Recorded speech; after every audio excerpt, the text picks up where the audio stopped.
yang itu akhirnya diturunkan ke model kompetensi yang kemarin ya diwebinarkan ya, model kompetensi kepala sekolah gitu ya. Gurunya model kompetensi guru perdirjen ITK 2626 gitu ya. Nah biar adil ya, jadi artinya guru itu perlu tahu tugas pokoknya dan model kompetensinya. Kepala sekolah juga perlu tahu tugas pokok dan kompetensinya. Pengawas juga demikian. Pengawas perlu tahu tugas pokoknya, itu 4831 ini itu kaitannya dengan tugas pokok pengawas sekolah. Lalu model kompetensinya itu 7328. Berarti guru, kepala sekolah, pengawas punya tugas pokok yang diatur di perdirjennya masing-masing. Lalu guru, kepala sekolah, dan pengawas sekolah memiliki model kompetensinya masing-masing gitu ya. Jadi ketiganya deh, maksudnya ketiga itu guru, kepala sekolah, pengawas, itu sudah ditata kompetensinya seperti apa agar mendukung tugas pokoknya seperti apa. Dan itu semuanya sudah ada.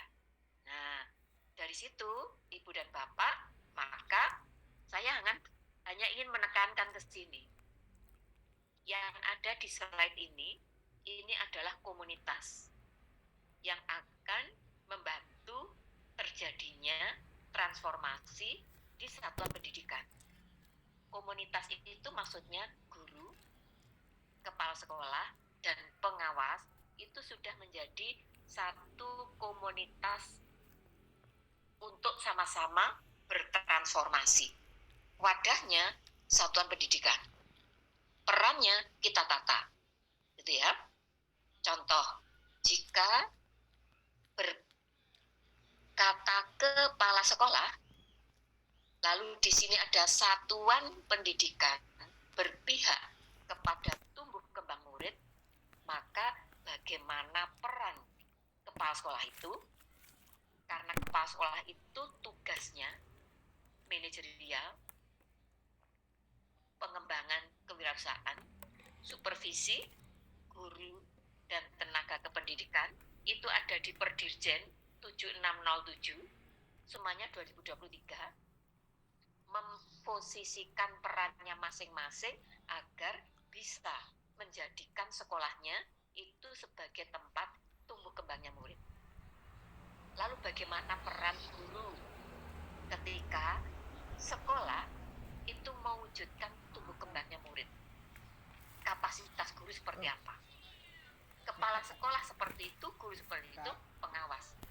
Bagaimana bisa mendampingi kepala sekolah menciptakan satuan pendidikannya itu bisa menjadikan tempat tumbuh kembangnya murid-murid.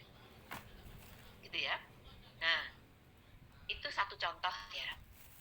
Nanti bagaimana satuan pendidikan itu mengembangkan budaya refleksi berbasis data. Dari sisi guru seperti apa, kepala sekolah seperti apa, pengawas seperti apa. Begitu juga peningkatan hasil murid, terutama kompetensi pondasi seperti literasi, numerasi, karakter. Guru seperti apa, kepala sekolah seperti apa, pengawas seperti apa. Lalu satuan pendidikan yang keempat ini menciptakan lingkungan belajar aman, nyaman, menyenangkan, inklusif. Guru seperti apa, kepala sekolah seperti apa, pengawas seperti apa. Yang terakhir, satuan pendidikan menjalin kemitraan dengan orang tua. Bagaimana kontribusi guru, kepala sekolah, pengawas sekolah. Singkat cerita, 5 ini sekarang menjadi tanggung jawab kita bertiga. Guru, kepala sekolah, pengawas sekolah. Nah, maka cara bertransformasi ini butuh pengelolaan yang tersistem. Untuk guru dan kepala sekolah ditatalah di PMM. Maka pengawas sekolah kita mengadaptasikan diri kita, peran kita agar apa yang terjadi terjadi di PNM itu juga bisa kita ketahui dan kita antisipasi di dalam proses pendampingan, membersamai mereka, memastikan apa yang harus dikelola di PNM itu bisa jalan dengan baik, gitu ya. Maka nanti ketiga komponen ini perlu mengubah mindset menjadi lebih adaptif. Karena kalau tidak adaptif, apa yang kita lakukan di bulan Januari, ketika kita berada di bulan Februari, bisa saja di bulan Februari itu sudah berbeda dengan Januari. Maka supaya kita tidak merasa terbeban, mindset kita yang kita ubah. Baiklah, kita adaptif saja. Kalau ada perubahan, kita ikuti. Kalau masih sama dengan Januari, bersyukur. Tapi kalau nanti di bulan Februari berbeda, kita ikuti. Kalau nanti di bulan Maret berbeda, kita ikuti. Itulah yang dimaksud dengan adaptif. Gitu Ibu Bapak. Nah, dari situlah akhirnya ini perlu adaptasi. SKP kita, rumah pekerjaan kita, rumah pekerjaan guru, rumah pekerjaan kepala sekolah, rumah pekerjaan pengawas itu ada di SKP. Maka SKP-nya itu perlu SKP yang adaptasi di tahun 2024 ini. Itu ya. Adaptasinya sumbernya sebenarnya dari 5 transformasi satuan pendidikan tadi.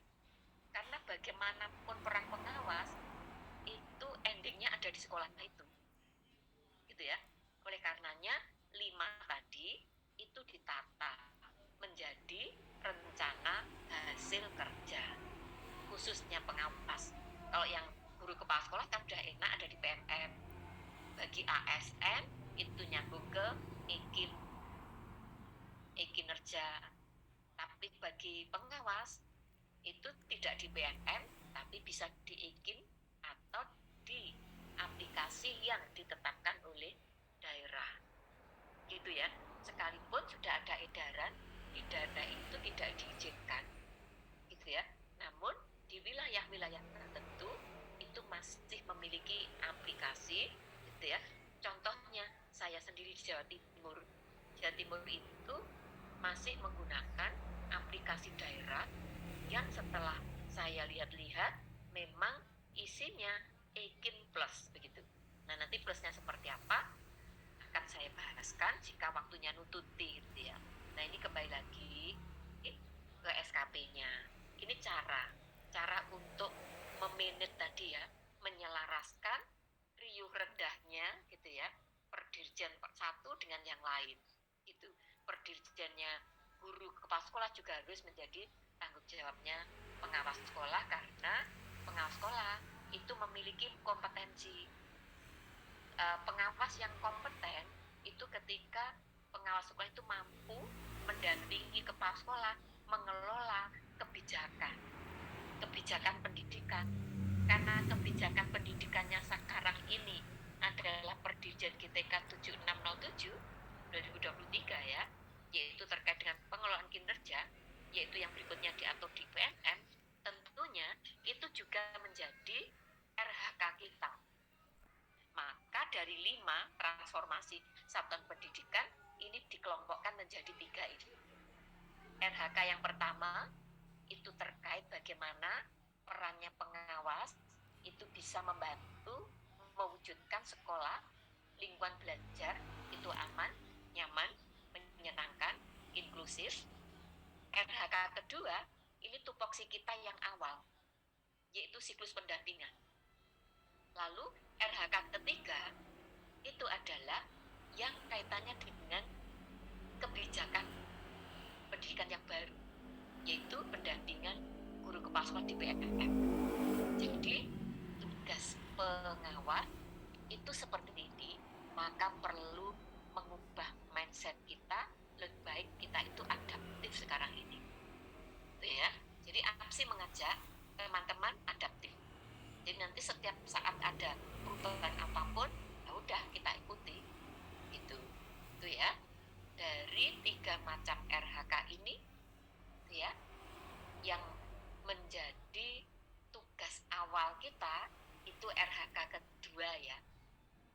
sebenarnya 1 dan 3. Tapi bagaimana menyelaraskannya? Menyelaraskannya itu ini. Mudah-mudahan bisa dilihat secara jelas dari 3 RHK. Ini kan bergerak ya Bu Dina ya? Betul, sudah Ibu. Oke ya, baik. Dari 3 RHK itu ya, yang saya tuliskan di kanan, itu sejatinya akan terjabar ke IKI, indikator kinerja individu. Nah, IKI itulah sebenarnya kegiatannya itu tugas jabatan kita, pengawas maksudnya. Maka jabaran ini itu sebenarnya mengikuti IKI kita. Jadi RHK 1, IKI-nya 1, yaitu jumlah laporan observasi yang menyajikan pencapaian terwujudnya lingkungan belajar tadi aman, nyaman, inklusif di satuan pendidikan. Itu RHK 1. Lalu RHK yang kedua itu adalah siklus pendampingan, yaitu perencanaan pendampingan, lalu pendampingan terhadap perencanaan program satuan pendidikan, lalu pendampingan terhadap pelaksanaan program satuan pendidikan, lalu pendampingan kalau sudah 1, 2 itu sudah jalan, 3 sudah, maka adalah laporan hasil pendampingan. Ya, dengan demikian penataan ini juga perlu adaptasi. Gimana adaptasinya? Yaitu kita tata karena rapot pendidikan ini mendekati hadir terbit gitu ya. Mudah-mudahan bulan Maret, kalau dulu kemarin itu April Mei begitu. Kalau misalnya masih seperti yang dulu April Mei, maka kita coba adaptasikan di bulan April itu adalah tahap 1 siklus pendampingan. April berarti Januari, Februari, Maret itu kita manfaatkan untuk melakukan observasi lingkungan belajar yang ini nanti hasilnya dimanfaatkan untuk deskripsi KSP. Tadi diskusi dengan Pak Agus, informasinya Pak Agus ikut uji publik ya, KOSP itu O-nya dilepas, tinggal KSP, singkatan dari kurikulum satuan pendidikan. Karena di kurikulum satuan pendidikan itu ada deskripsi satuan pendidikan. Itu bisa didapatkan dari perannya pengawas itu di 3 bulan pertama. Ya, jadi nanti di 3 bulan pertama itu kita memastikan lingkungan aman, indikatornya seperti apa, dan kita memastikan nyaman, kemudian menyenangkan, inklusif, gitu ya. Ini juga nanti ada kaitannya dengan capaian rapot pendidikan itu di lingkungan inklusif, gitu ya. Apa ini? Kan ada kode A, B, C, D, E gitu ya, yaitu pada bagian lingkungan apa ini? Lingkungan belajar maksud saya iklim keamanan sekolah, iklim kebinekaan. Itu ada kaitannya dengan di sana, juga ada kaitannya dengan keperluan penyusunan KSP, gitu ya. Jadi itu dasar-dasarnya melakukan adaptasi, Bu Bapak. Lalu kalau yang berkaitan dengan siklus pendampingan, akhirnya dimundurkan. Dimundurkan ini ada plusnya. Plusnya adalah mendekati terbitnya rapot pendidikan, gitu ya.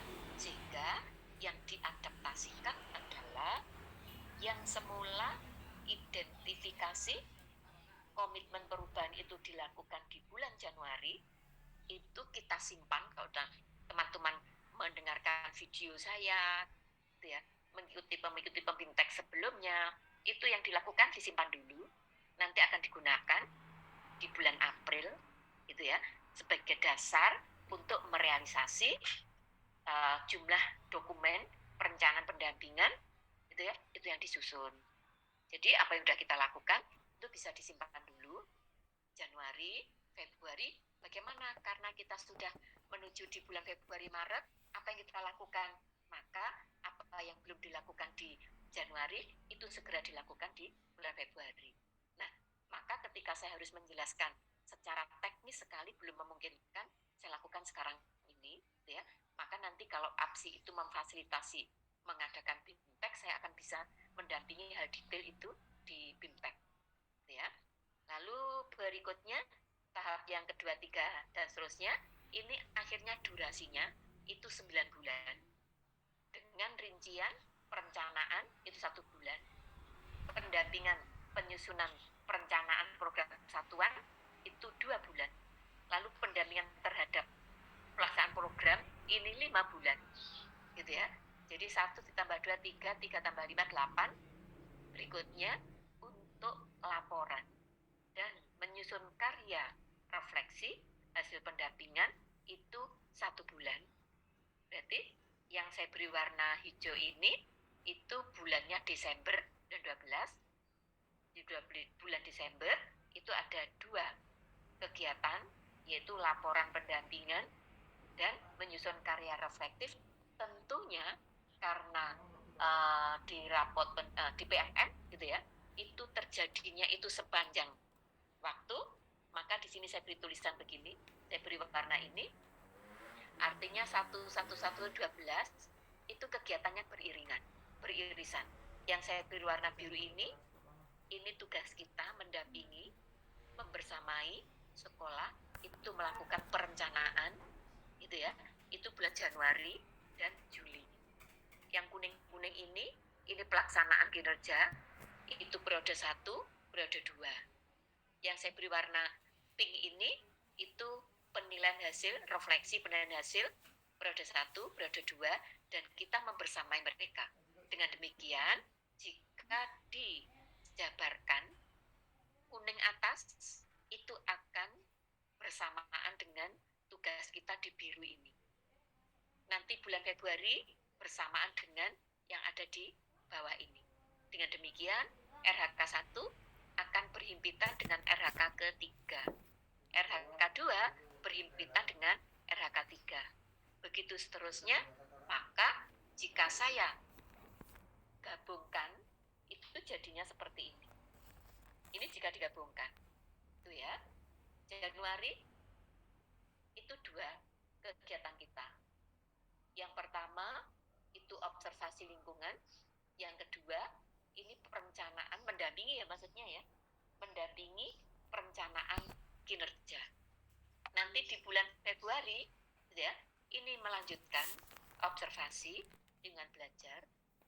Lalu berikutnya persiapan observasi guru di kelas.